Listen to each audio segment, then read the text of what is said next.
మంచిర్యాల జిల్లా పార్టీ అధ్యక్షుడు సోదరుడు బాల్కా సుమన్ గారికి, గౌరవ శాసనసభ్యులు సహచరులు అనిల్ జాదవ్ గారు, గౌరవ శాసనసభ్యురాలు సోదరి శ్రీమతి కోవా లక్ష్మి గారు,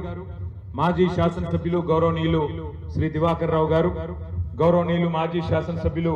శ్రీ కోనేరు కోనప్ప గారు, మాజీ శాసనసభ్యులు కోరుకంటి చందర్ గారు, గౌరవనీయులు మన ఉమ్మడి జిల్లాకి గతంలో జిల్లా పరిషత్ ఉపాధ్యక్షులుగా పనిచేసిన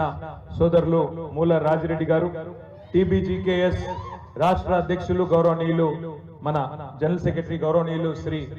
రాజిరెడ్డి గారు, మిరియాల రాజిరెడ్డి గారు, అట్లాగే వేదిక పైన ఆసీనులైన గౌరవనీయులైన మరి మంచిర్యాల జిల్లా మొత్తం నాయకత్వానికి ఎవరెవరి పేరు చెప్పలేదు, ఆకలి అవుతుంది కాబట్టి ఎవరి పేరు చెప్తలేని ఏమనుకోవద్దని కోరుతూ, అట్లాగే మొన్ననే క్యాతనపల్లిలో ముఖ్యమంత్రి గారు, మంత్రి గారు, అట్లాగే రాష్ట్రంలో ఉన్న అధికార పార్టీ ముఖ్యమంత్రి గారు, మంత్రి గారు, అట్లాగే రాష్ట్రంలో ఉన్న అధికార పార్టీ యొక్క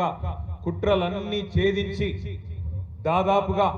51 రోజులు మరి కుటుంబాలకు దూరంగా, ప్రలోభాలకు దూరంగా,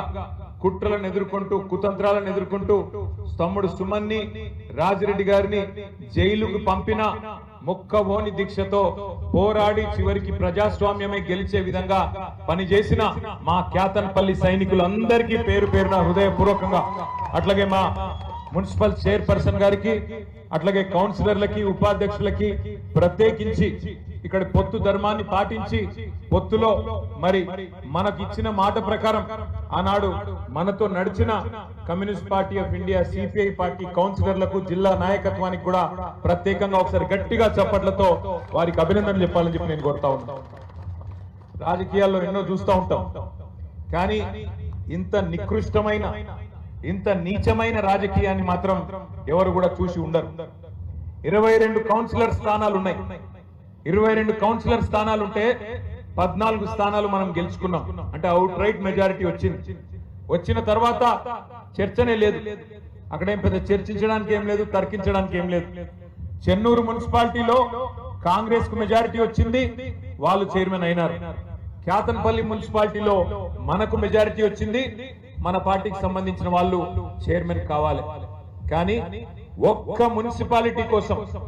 ఒక్క మున్సిపాలిటీకి, ముఖ్యంగా మంత్రి గారి నియోజకవర్గం కాబట్టి, మంత్రి వివేక్ గారి నియోజకవర్గం కాబట్టి, ఆయన అహం దెబ్బతిన్నది కాబట్టి ఆయన మొత్తం ఇందిరమ్మ రాజ్యాన్ని తలపించే విధంగా, ఇందిరమ్మ రాజ్యం అంటే ఆనాటి ఎమర్జెన్సీ రోజులను తలపించే విధంగా, ఏదో పక్క దేశం మీదకి యుద్ధానికి పోయినట్టు సైనికుల కవాతు నిర్వహించినట్టు క్యాతనపల్లిలో మరి పెద్ద ఎత్తున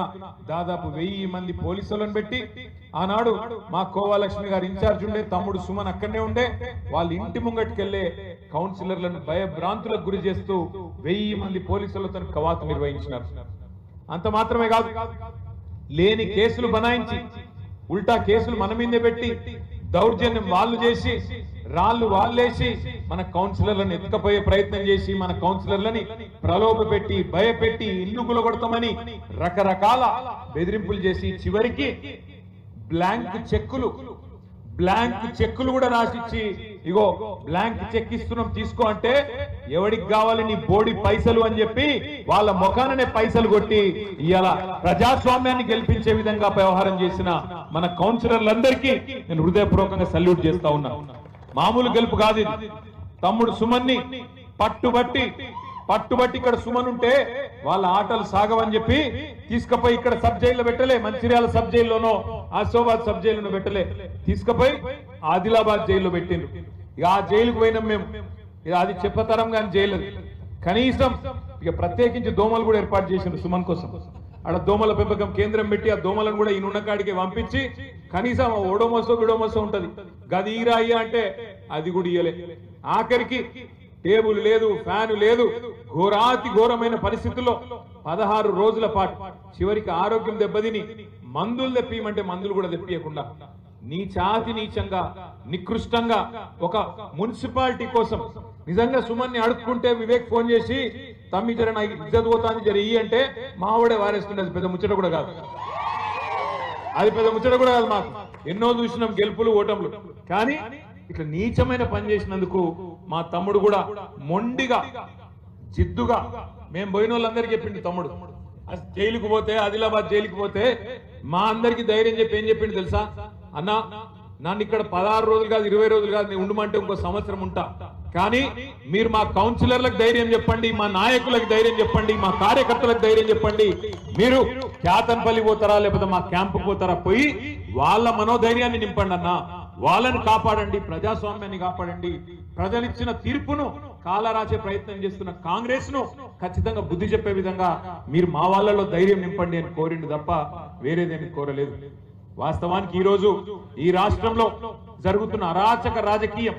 ఒక క్యాతన్పల్లిలోనే కాదు రాష్ట్రమంతటా ఇదే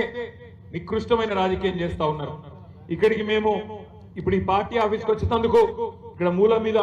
మెయిన్ రోడ్ నుంచి దిగి లోపలికి వస్తున్నాం దివాకర్ రావు గారు చూపెట్టిన అక్కడ కుడి దిక్కు ఒక బిల్డింగ్ కూలిపోయి ఉన్నది ఎవరది బిల్డింగ్ అని అడిగిన నేను ఎందుకు కూలగొట్టిండ్రు ఎవరది ఏమైంది అన్న అంటే దివాకర్ రావు గారు చెప్తున్నారు ఇది గవర్నమెంట్ ల్యాండ్ లో ఉంది అని చెప్పి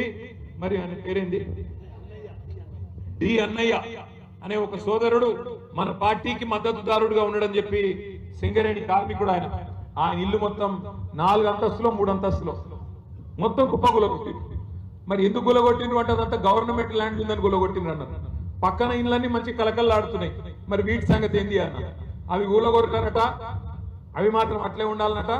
ఇది మాత్రం కూలగొడతారట మీరు పోయేటప్పుడు మీరు కూడా చూడండి అంటే ఇంత నీచమైన రాజకీయం మన కౌన్సిలర్ గారు క్యాతన్పల్లిలో భూమాగౌడ్ గారు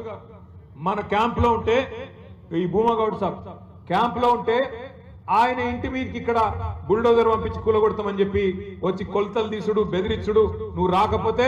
కాంగ్రెస్ పార్టీకి మద్దతు ఇవ్వకపోతే కూలగొడతామని ఆయనను బెదిరించుడు ఎంత నికృష్టమైన రాజకీయం అంటే మంత్రి గారు ఉన్నారు ఎంపీ గారు ఉన్నారు కౌన్సిల్ హాల్లో మన మహిళా కౌన్సిలర్లతో కాంగ్రెస్ కౌన్సిలర్లు వచ్చి అసభ్యంగా ప్రవర్తిస్తే చిరునవ్వులు చిందిస్తూ కూర్చున్నాడు తప్ప మంత్రి గారు ఎంపీ గారు కనీసం వాళ్ళని ఆపే ప్రయత్నం కూడా చేయలే ఇంత గలీజు రాజకీయం మన వాళ్ళ చేయిలు పట్టుకోవడం మన వాళ్ళతో అసభ్యంగా ప్రవర్తించడం ఇంత నికృష్టమైన రాజకీయం చేసి మరి వాళ్ళు ఏం సాధిస్తాం అనుకుంటున్నారో నాకైతే అర్థం కావట్లేదు ఒకటి మాత్రం పక్కా మొన్న ముఖ్యమంత్రి గారు ఇప్పుడే మా అనిల్ జాదవ్ గారు చెప్పినట్టు ఉమ్మడి ఆదిలాబాద్ జిల్లాలోని బోత్ నియోజకవర్గానికి వచ్చిండు అక్కడ ఆయన మాట్లాడిన మాటలు ఒక్కసారి మీరు వినండి ఏమంటాడు ఆయన ఎంత పెద్ద కండలు తిరిగిన పైల్వాన్ అయినా 3 నెలల పిల్లలు ఉట్టియలేడు కదా 9 నెలలు పడుతుంది కదా అంటాడు ముఖ్యమంత్రి గారు ఒక ముఖ్యమంత్రి నోట్లోకి వెళ్ళి రావాల్సిన మాట నేను ఇది 3 నెలలకు పిల్లలు ఉంటారని మాకు తెలియదా ప్రజలకు తెలియదా రైతులకు తెలియదా మా తమ్ముళ్ళకు తెలియదా మహిళలకు తెలియదా ఈ రాష్ట్రంలో వృద్ధులకు తెలియదా 3 నెలలు కాదు కదా నువ్వే చెప్తీవు కదా ఆనాడు పిసిసి అధ్యక్షుడిగా నువ్వు